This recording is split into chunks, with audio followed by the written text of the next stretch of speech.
The Jersey Swap podcast is sponsored by Apollo Home.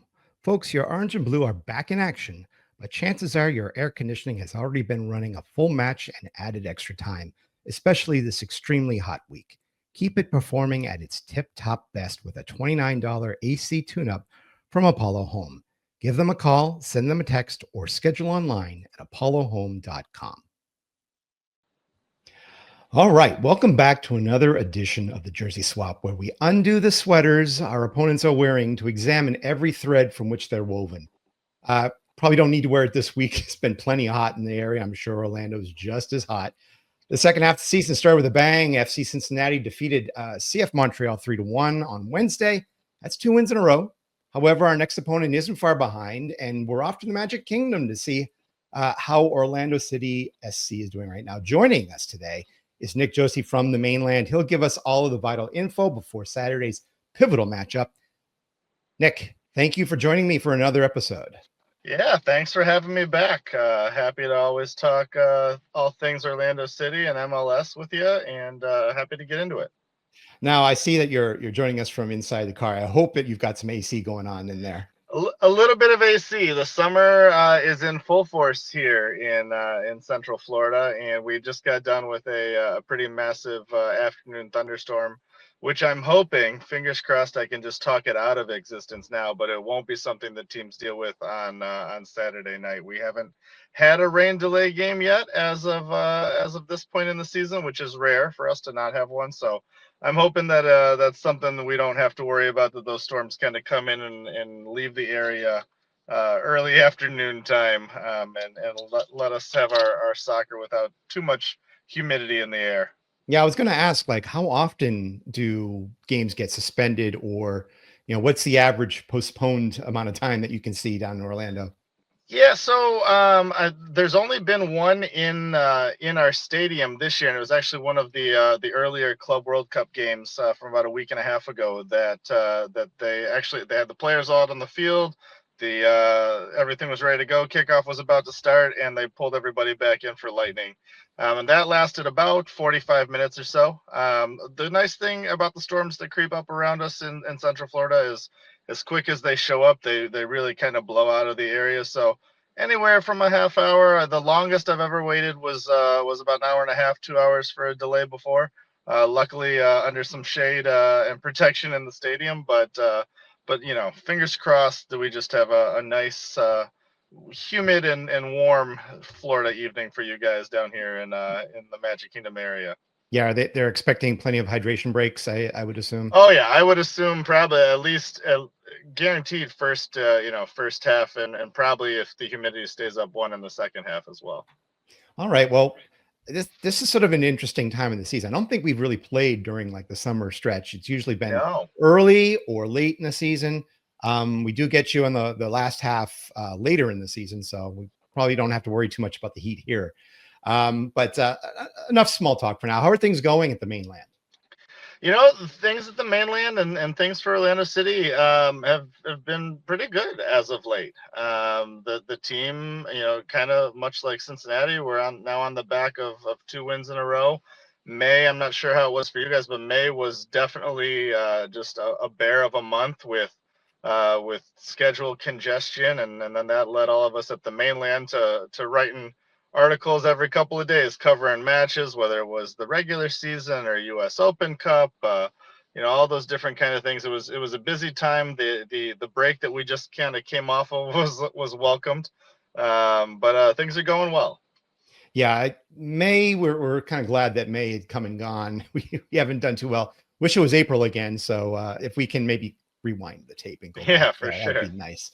But yeah, you guys mentioned you've been playing some of your best soccer in this first half of the season. As far as I see, you guys had a really big stretch of wins and draws. A little blip on the radar against Atlanta, unfortunately, and a surprising loss at home against Chicago. But other than that, you guys Yeah, have been rolling pretty well. yeah. We were on a team a club record tying stretch of an unbeaten streak with some wins and draws, which was had the teams in good form. The Atlanta game, not sure, how often you're able to peek into other matches.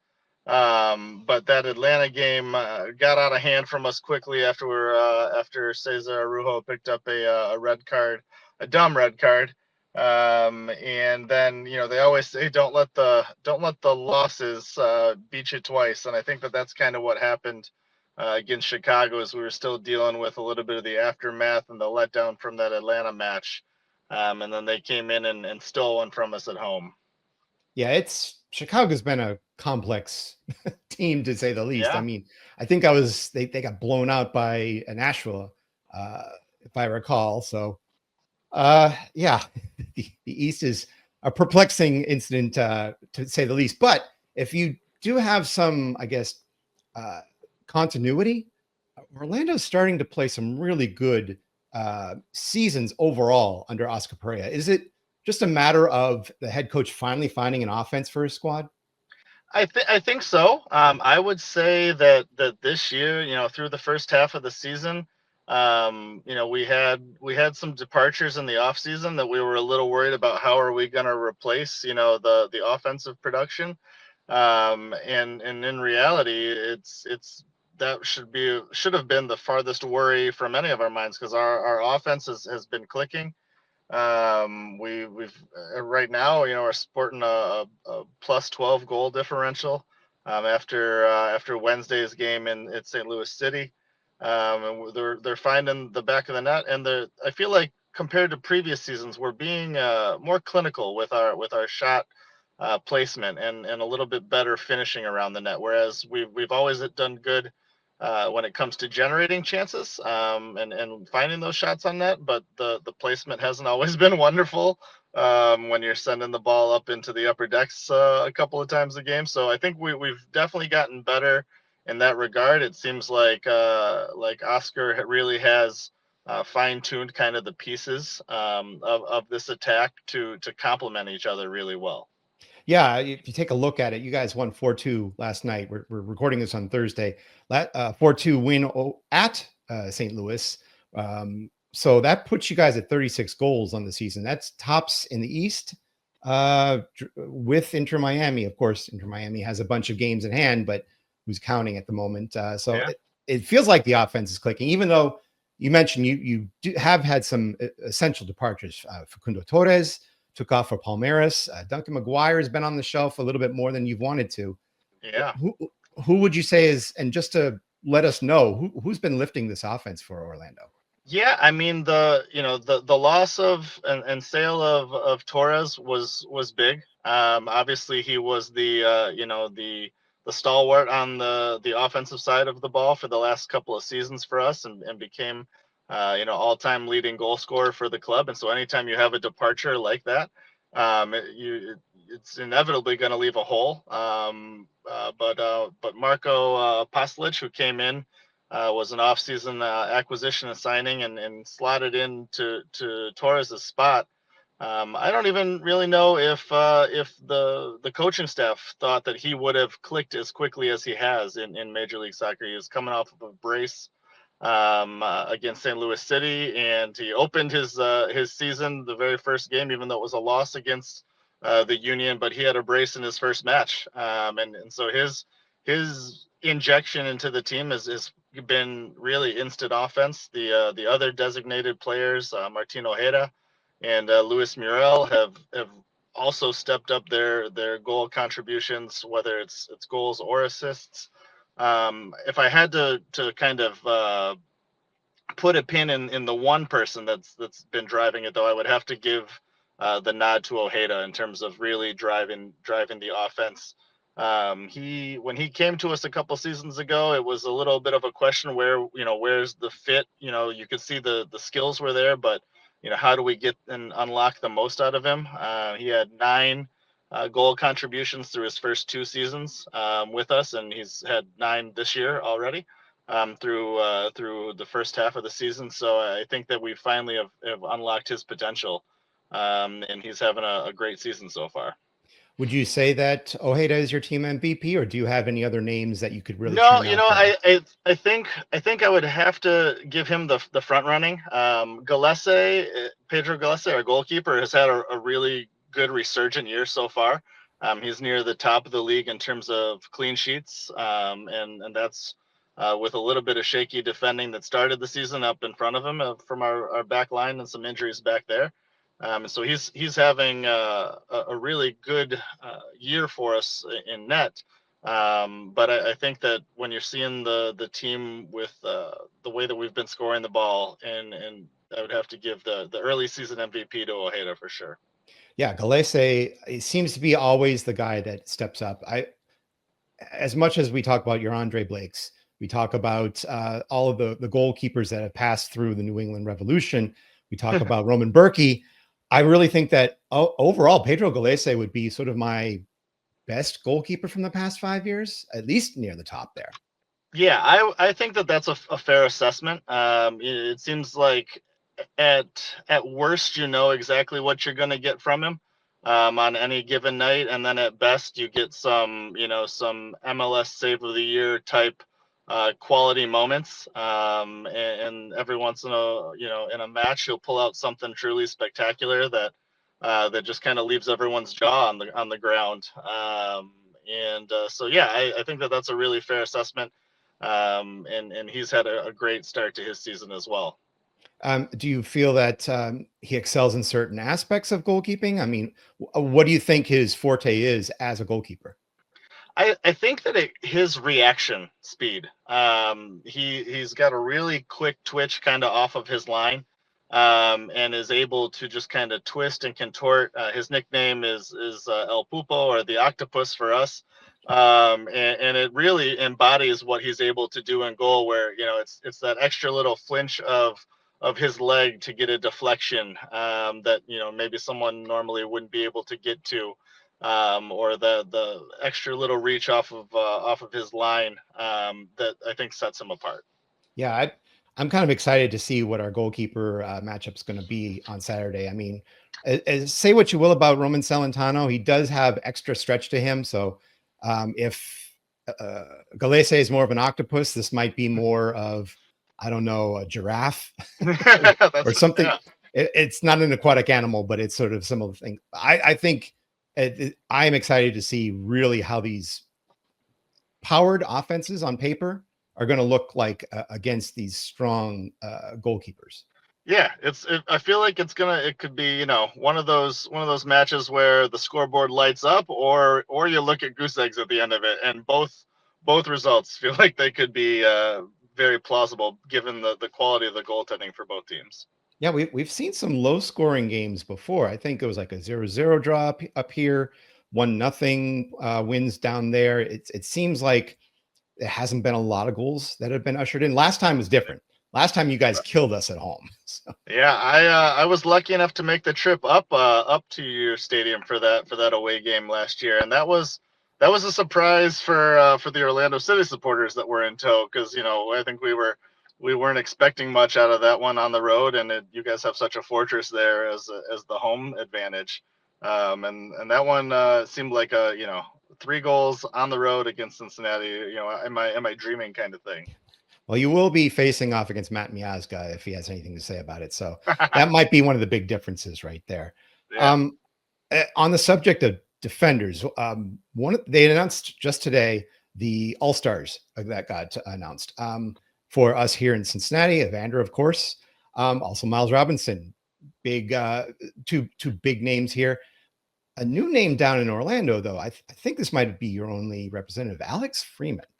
Yep, he's our lone representative, and I believe our first All-Star nod since back in 2021. So it's been a couple of years since we've had somebody nominated for the All-Star squad. But man, Alex Freeman is fun to watch. He is away right now from us, representing the good US of A in the Gold Cup, and deservedly so. He has been a workhorse, playing, I think, almost every single minute in that stretch of May when we had so many games, midweek games. I was a little worried that we were gonna run him into the ground before he got to Team USA.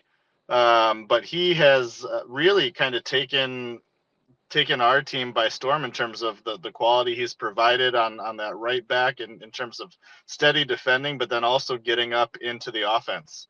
And he's shown a lot of composure for a young player. And we were super excited to see him nominated and picked to represent Orlando City in the All-Star game this year. Yeah, very good performance. I mean, 4 goals as a defender. That's something that you want to see in your All-Star. And that's what you want to also see on US men's national team representative. So Yeah. it's great to see Freeman getting this nod.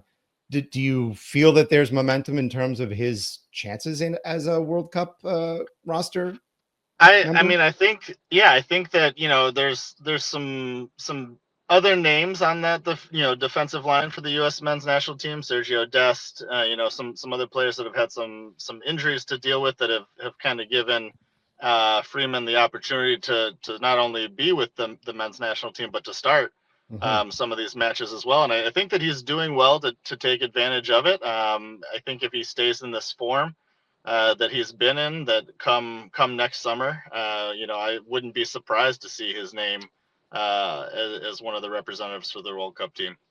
That would be outstanding. I mean, I think seeing more youth and more young faces, sort of challenging the golden generation that we have had the past few years, it would be good to see someone like that sort of click and maybe surprise a few faces. For sure. Yeah. Let's talk a little bit about the Orlando City team going on into the second half of the season. I mean, the big win at St. Louis speaks volume, but the transfer window is opening soon. What do you feel Orlando still has for needs in terms of that need to be addressed in this window?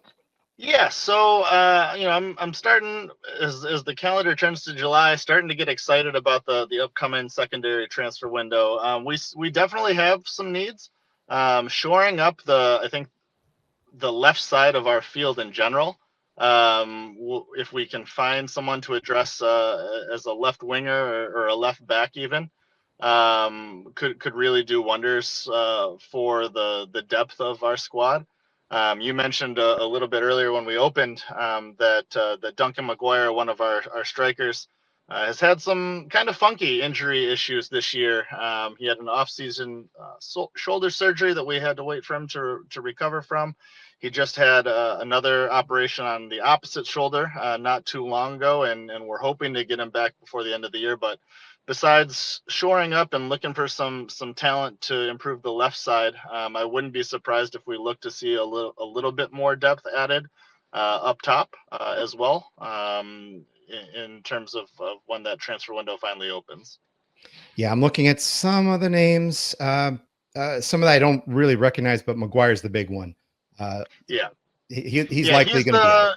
Yeah, he's out. He's the big one in terms of injury issues for us right now.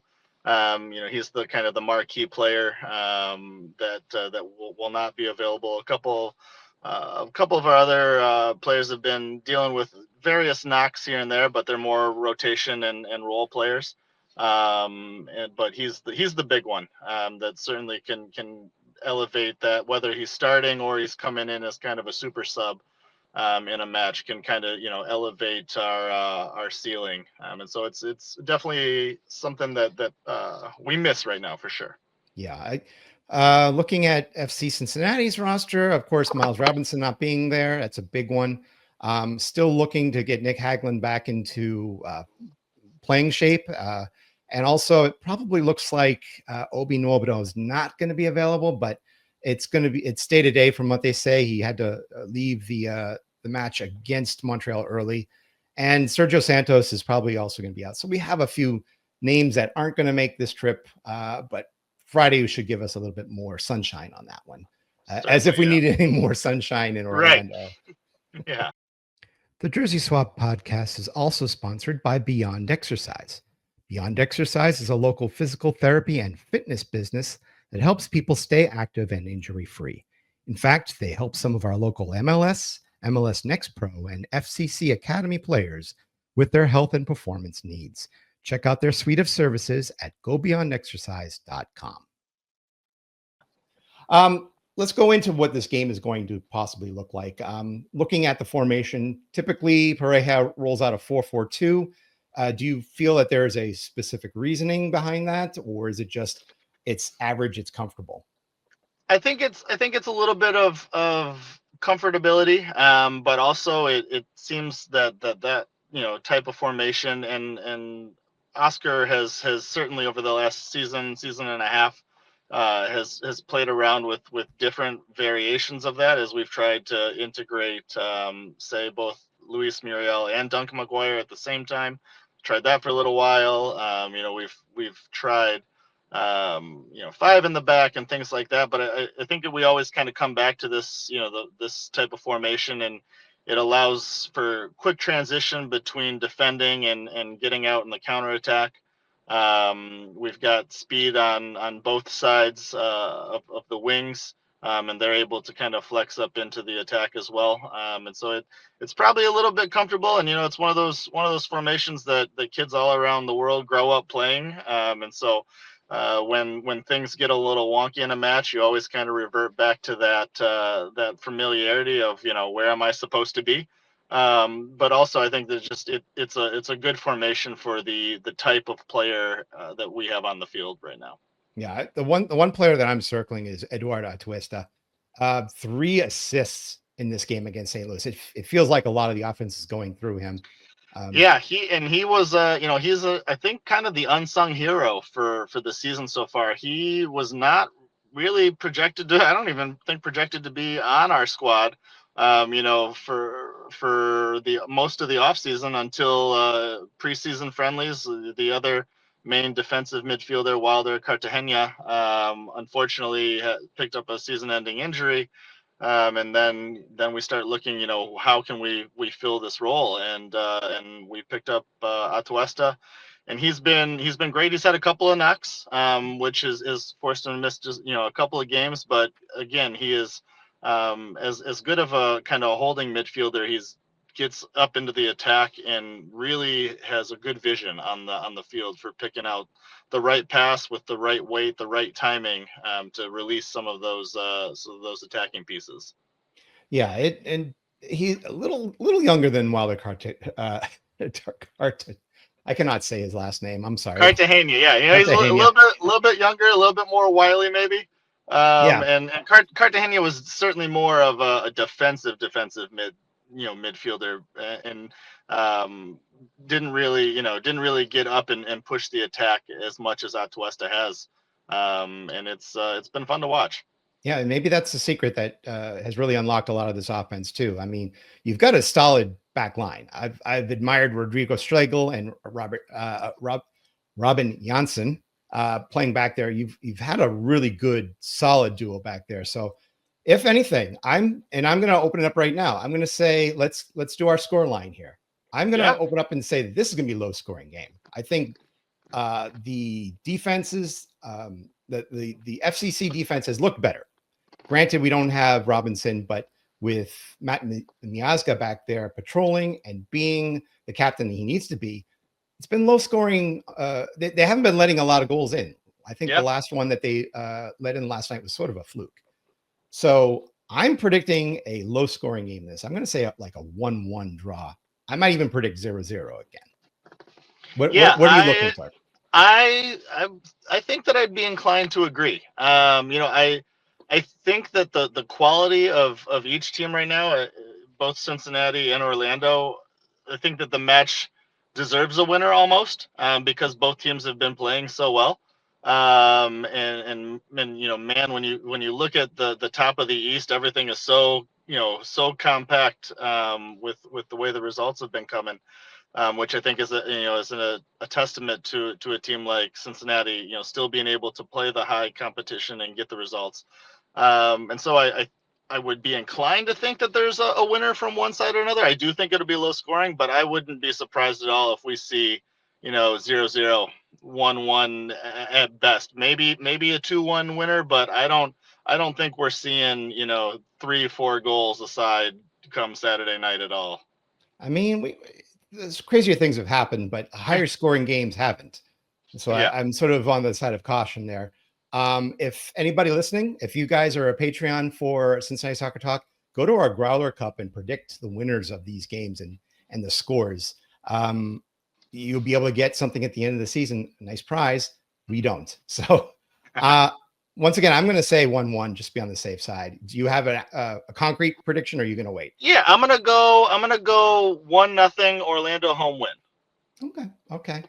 You're wrong, but no, I'm just kidding there. Okay, so we've got a lot of things in place here. Sometimes we'll have a good contingency going down there, and I think you're going to have a small crowd of FCC fans there. So I think I want to like close things out a little bit. Direct us around town. What good spaces should away fans be going for? Like good restaurants, good drinks, good beers, and anything in Orlando. Certainly. Well, if you're talking game day atmosphere, there's some great local places right around the stadium, especially if you're parking around the stadium.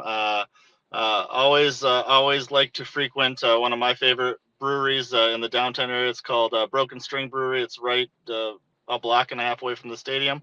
There is also it's a very hidden gem.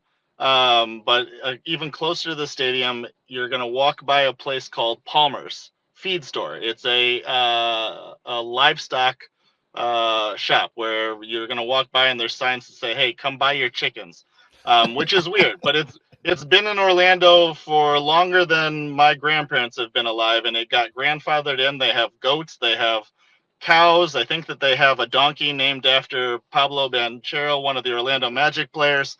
But this feed store has opened up an outdoor beer garden, which is wonderful. Cheap drinks, snacks. You get to watch goats while you're having some beverages with some friendly Orlando City fans.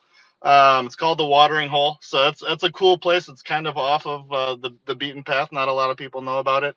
There's some great restaurants downtown. My wife and I always have this agreement that if there's a game that we go to and we wind up just getting really bummed out because the result didn't go our way, there's a nice steakhouse right around the corner from the stadium called Crest Steakhouse. We'll go there and just kind of drown our sours in a fillet and some red wine. So that's a good game day rundown. Obviously, all of the theme park restaurants, the Disney restaurants, the Universal, always a lot of fun. So hopefully for your fans that are coming down here, a little bit of game day fun, but maybe, spend the full weekend and they'll get to do some fun stuff with, with family or friends and things like that too. I was going to joke that, with us having the wing lions and you guys having your lion representative, I was going to say it felt like a safari, but it sounds like it's going to be more like a petting zoo than anything. Yeah, there you go. Well, Nick, we wanted to thank you for joining us. We're down close to the end of our show tonight. And really, I really think that this is going to be one of the marquee matchups this weekend. So guys, don't miss this match between Orlando and Cincinnati. The winner could likely be there to challenge Philadelphia for the top spot, maybe even give Miami a run for their money. Nick, where can we find you guys on the World Wide Web and social media? Yeah, so themainland.com, the mainland on Blue Sky, on X, on Facebook is the best place to locate us. And for all things Orlando City content, I agree with you. I think it's going to be for me, it's the marquee matchup of the weekend slate, not just because it's my team playing, but because of the implications in the Eastern Conference and trying to become the cream of the crop for either Cincinnati or for Orlando. So definitely for anyone listening to this, tune in and cheer on your team. Yeah, I can't wait to see it too. So once again, if you guys want to check out the mainland, their web space directs you to all of their action, both Orlando City, Orlando Pride, heck, even Orlando City B, I think has some good coverage there too. Check it out. I believe we've got one of our guys even helping you guys out in your publications this week. Yeah, I'm looking forward to that little insight from you guys as well. We won't give too much information away. Sounds good. To the test. So, guys, if you want to listen to more podcasts like this, go to CincinnatiSoccerTalk.com. Check out our platforms for podcasts. We've got the live show as well. And of course, you can check us out, Cincy Soccer Talk, on your favorite social media sites. Nick, thank you very much for joining us. Keep your kit clean, and we'll see you guys on Saturday. Awesome. Thanks so much for having me.